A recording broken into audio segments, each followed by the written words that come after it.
Hare Krishna, welcome back to my channel. So today we'll do the second chapter of the Sriman Narayaneeyam. Second chapter is a description about the Lord's beautiful form. The first chapter was about the Lord's glories, and now this chapter is about the Lord's beautiful form. Okay, in the first two chapters, the poet describes the beautiful form of the Lord from head to foot. Like I said yesterday, we won't be reading all the shlokas, but we'll read one verse every day just to get a feel of it.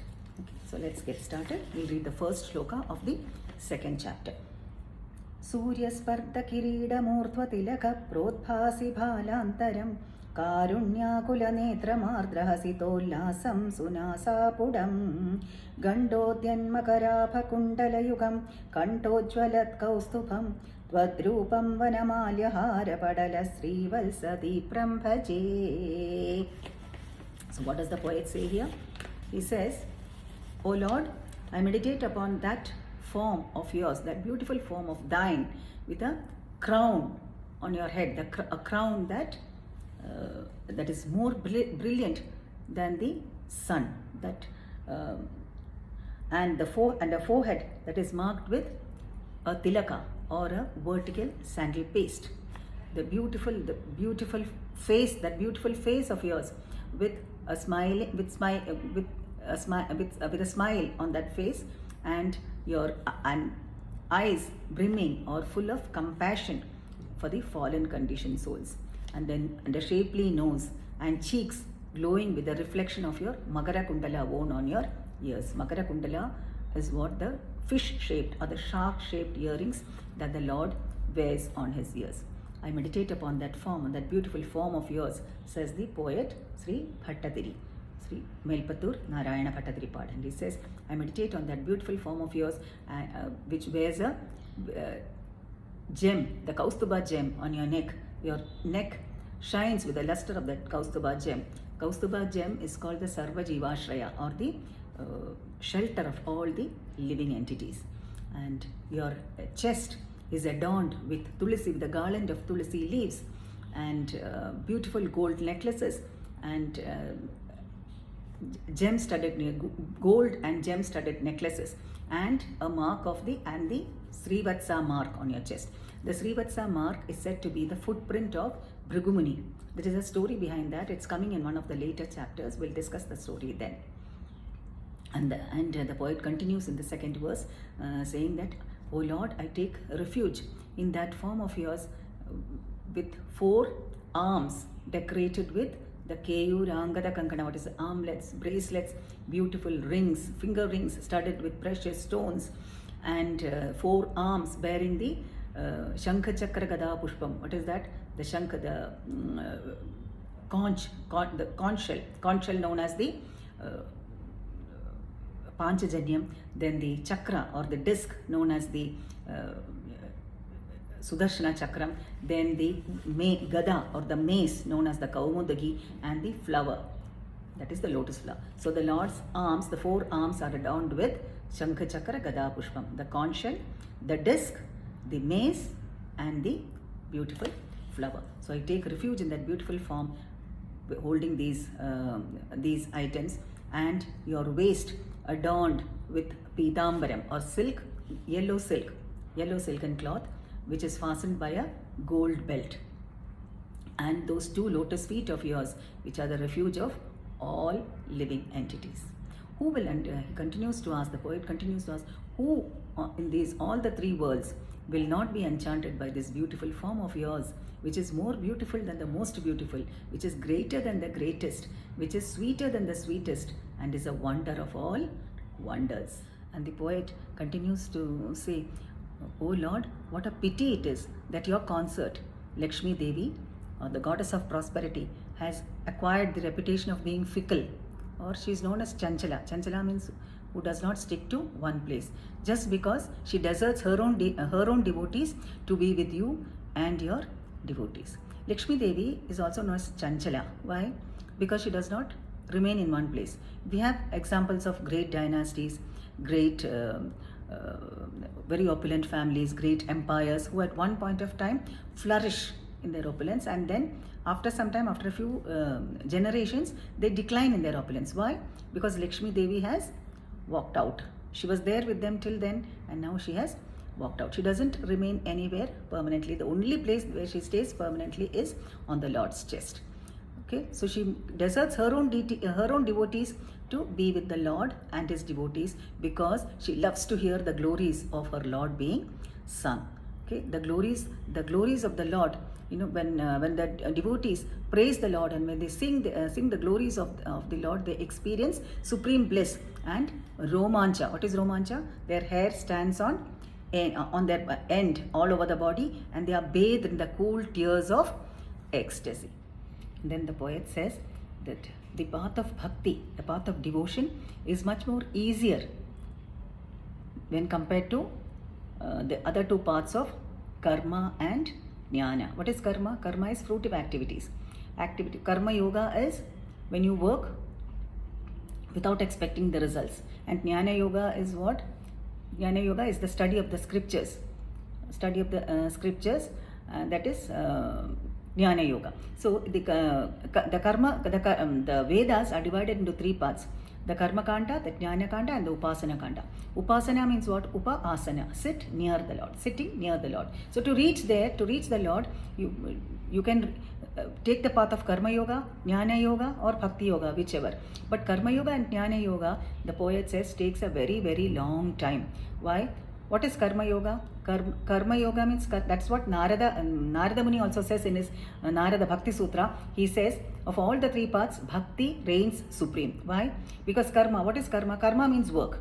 Okay, you work for your own sense gratification, then you are a karmi. But when you work for the satisfaction of the Lord, then it becomes karma yoga. You become a karma yogi. So karma plus bhakti is karma yoga.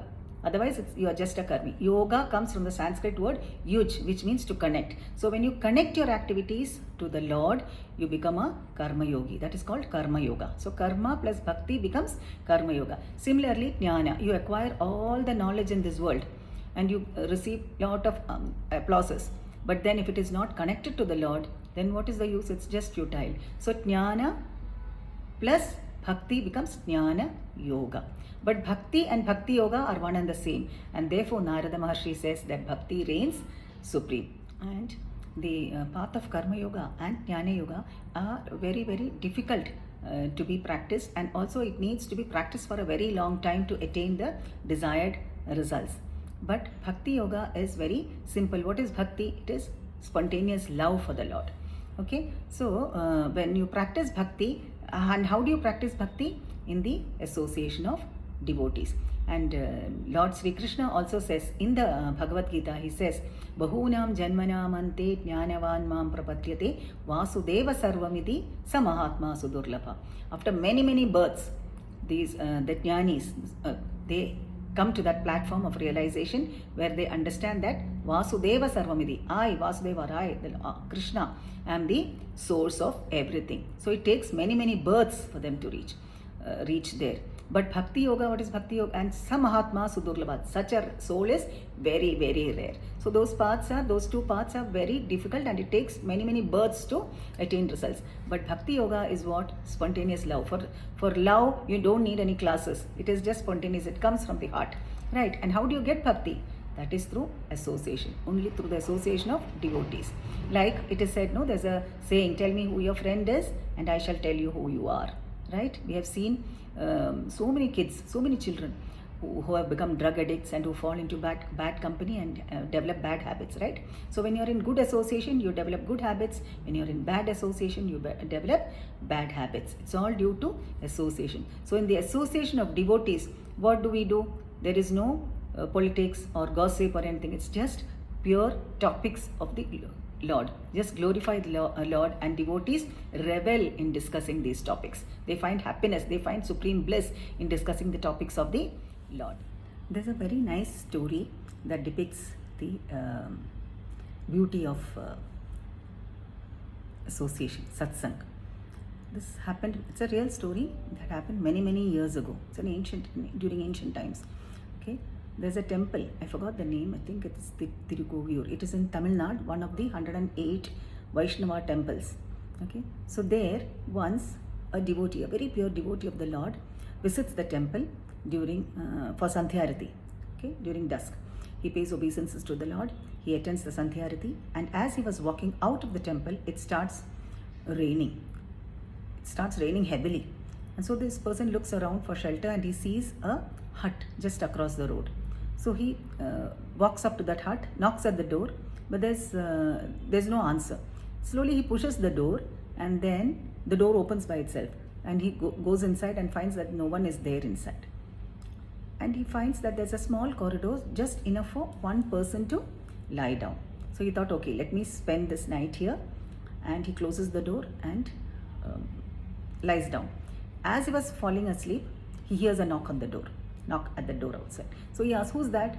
And the voice replies, I am coming from the temple. There's heavy rain outside.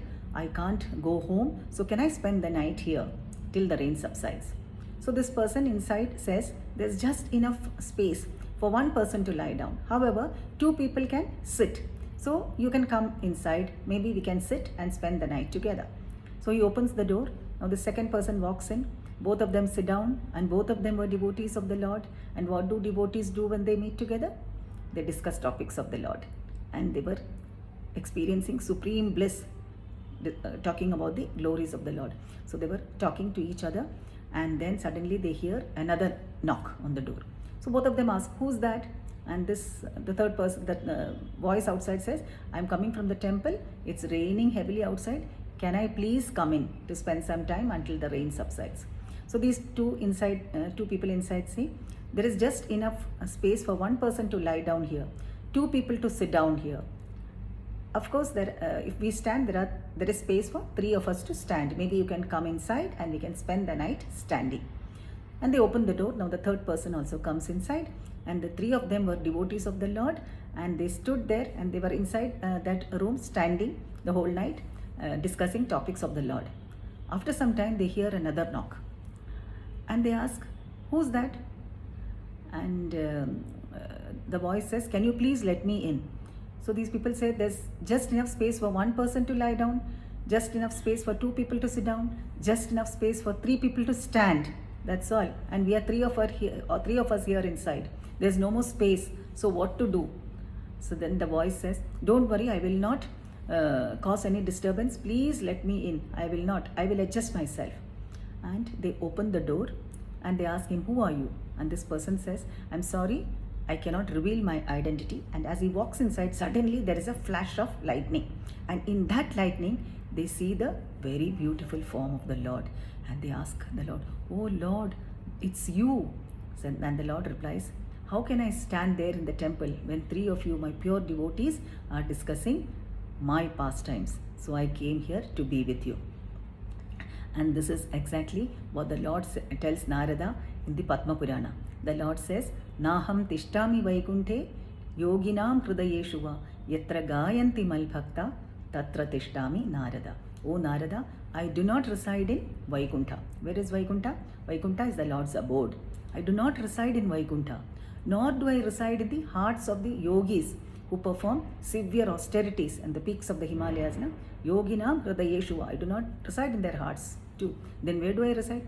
Yatra gayanti malbhakta tatra tishtami Narada. Wherever my devotees join together and discuss my pastimes, discuss my glories, there do I reside, O Narada, he says. That is the beauty of devotee association or satsang. So, devotion to the Lord comes by immersing ourselves in Krishna Katha, which is Rasamritam. Glories of by immersing ourselves in the pastimes of the Lord, which is nectar in itself. Okay, and that is exactly what Bhattadri, the poet Bhattadri, is also praying to the Lord for. He says, in the association of devotees, may I very soon attain that state of melting of the heart in intense love for thy lotus feet. For that also we need the Lord's blessings, right? So let's all pray to the Lord. May the Lord bless us with association of his pure devotees, with which we can free ourselves from this material bondage. So we'll stop here now. We'll meet tomorrow with the next, and we'll discuss chapter 3. We have finished chapter 2. We'll discuss chapter 3 tomorrow. Thank you for watching, and Hare Krishna. Hare Krishna, Hare Krishna, Krishna Krishna, Hare Hare, Hare Rama, Rama Rama,